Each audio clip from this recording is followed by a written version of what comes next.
Bonjour et bienvenue dans votre hebdo.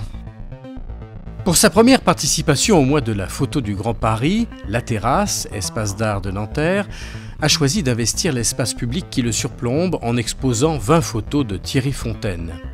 La Fontaine, le fabuliste, fait son cinéma pendant les vacances. Un programme de 6 courts-métrages d'animation en forme de fable, de petites histoires avec des animaux. Sébastien Binet, directeur du cinéma Les Lumières, nous en dit plus. Mais pour commencer cette édition, partons à la découverte des trésors de l'art russe. Des icônes du XIIIe au XVIe siècle de la collection du musée de Novgorod vous attendent à l'office de tourisme. L'office de tourisme accueille les icônes du musée de Novgorod.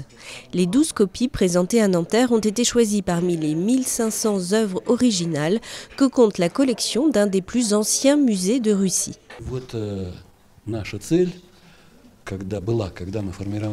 Lorsqu'on a commencé le travail de sélectionner les œuvres pour faire cette exposition de 12 reproductions, c'était l'idée de pouvoir présenter un large public en Russie, mais aussi à l'étranger, à l'Europe, ces œuvres de l'échelle mondiale. L'exposition s'inscrit dans le cadre de l'année du tourisme culturel France-Russie et du jumelage qui unit Nanterre et Veliki Novgorod depuis 1975.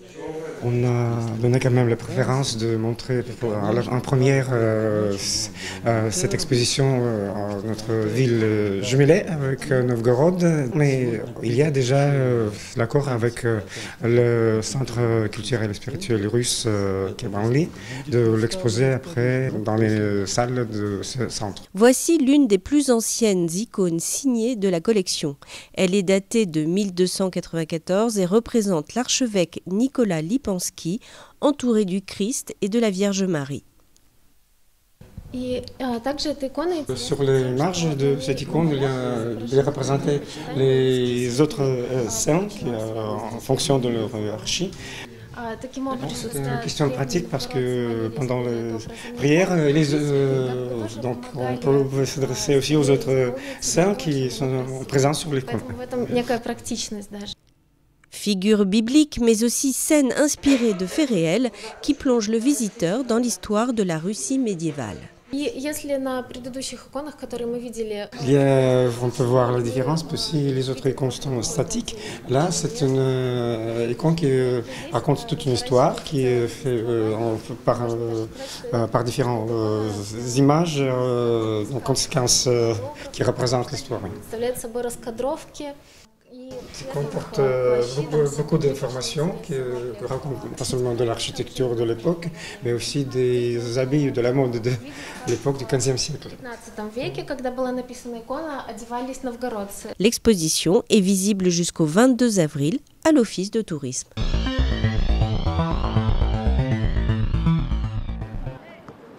La Terrasse, l'espace d'art de Nanterre, a choisi de mettre le nez dehors. C'est à l'occasion de sa première participation au mois de la photo du Grand Paris et c'est l'exposition Archipel. C'est au photographe Thierry Fontaine que revient le privilège et la lourde tâche d'habiller les terrasses de l'Arche. On y découvre 20 images disposées comme des îlots sur les pelouses, grandes comme 3 terrains de football.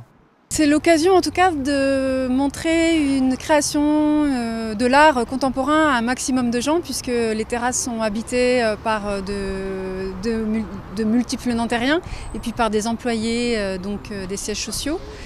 Et puis l'espace d'art de Nanterre, c'est 3 entités. C'est l'espace d'art entre 4 murs, c'est la vitrine, place Nelson Mandela qui déjà permet de montrer des œuvres à des piétons, à des automobilistes. Et puis c'est le toit terrasse. Sur les clichés grand format de Thierry Fontaine, on peut voir des personnages mis en scène ou des natures mortes spécialement fabriquées qu'il imagine en observant les lieux où il se trouve. Je suis d'abord sculpteur, je fabrique des objets et des sculptures, je les mets en scène et je les photographie. Une image, une photographie est toujours le résultat d'un ensemble d'idées. C'est-à-dire qu'il y a plusieurs petites idées qui se retrouvent, qui se regroupent, qui s'agrègent et qui donnent l'idée de l'image. Il n'y a pas à proprement dit de scénario, des synopsis, parce que je n'écris pas a priori l'histoire de l'image avant de l'avoir fabriquée, sans que ce soit à proprement dit une chose narrative. Il y a une espèce de trame comme ça qui se crée mentalement et qui me donne l'idée de l'image finale. J'ai vu une image qui m'a plu, c'est l'image où en fait où il y a un sac en coquillage. Des fois quand on fait des expositions, on les fait pas dehors, on les fait autre part. On les fait à l'intérieur, mais là c'est bien. Elle est très bien intégrée à l'espace.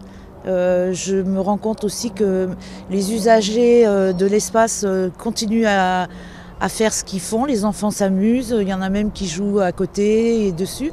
Donc ça c'est bien, ça veut dire que le public s'approprie le travail de l'artiste qui est magnifique et qui en plus, je pense, sur certaines images, doivent leur parler assez facilement. L'exposition installée dans l'espace public sera visible par les nombreux salariés et habitants du quartier.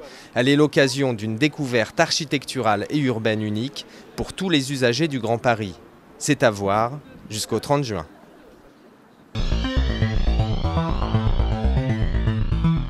Près de 2000 cartes postales issues des collections des archives départementales des Hauts-de-Seine sont disponibles sur le site Open Data du département. 120 d'entre elles concernent Nanterre.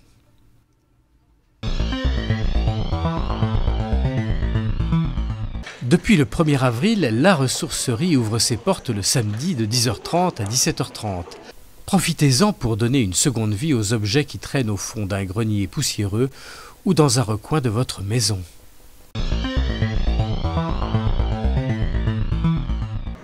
Des visites de chantier sont régulièrement proposées aux riverains de la future salle multimodale You Arena. Le prochain rendez-vous aura lieu le 8 avril de 9h à midi. Attention, inscription obligatoire sur arena-riverain@vinci-construction.fr.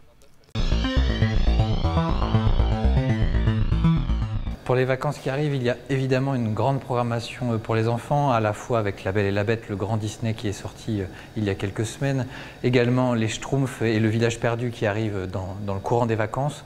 Mais à côté de ces gros mastodontes, on essaye toujours au Cinéma Les Lumières de proposer des choses un peu différentes. C'est le cas de La Fontaine fait son cinéma.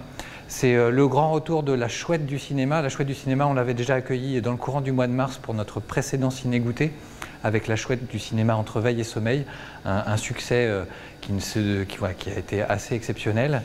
Avec La Fontaine fait son cinéma, La Chouette revient avec une sélection de 6 petits courts-métrages, toujours inspirés des fables de La Fontaine, évidemment, comme son titre l'indique. Bonjour les enfants, vous me reconnaissez? Je suis la Chouette du cinéma. Savez-vous ce qu'est une fable? C'est un programme à la fois loufoque, drôle, absolument vraiment cartoon au possible et en même temps instructif avec les fables revisitées avec du dessin animé classique, du dessin animé par ordinateur, de la peinture animée, vraiment tous les modèles d'animation différentes. C'est vraiment assez exceptionnel.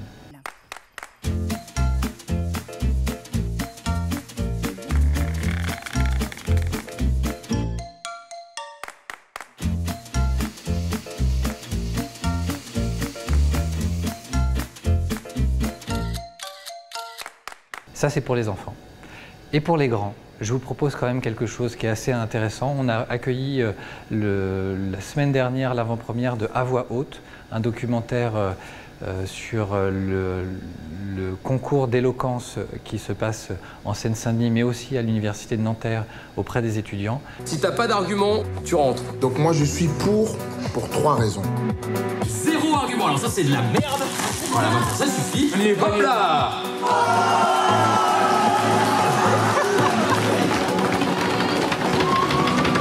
En fait, vous êtes des grands starbés, quoi.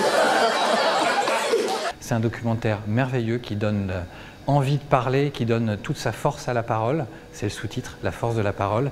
Et on l'accueille dès le 12 avril, donc vers la fin des vacances. Donc c'est un documentaire pour les adultes à ne pas manquer. Voilà les 2 programmations qu'on vous propose pendant les vacances.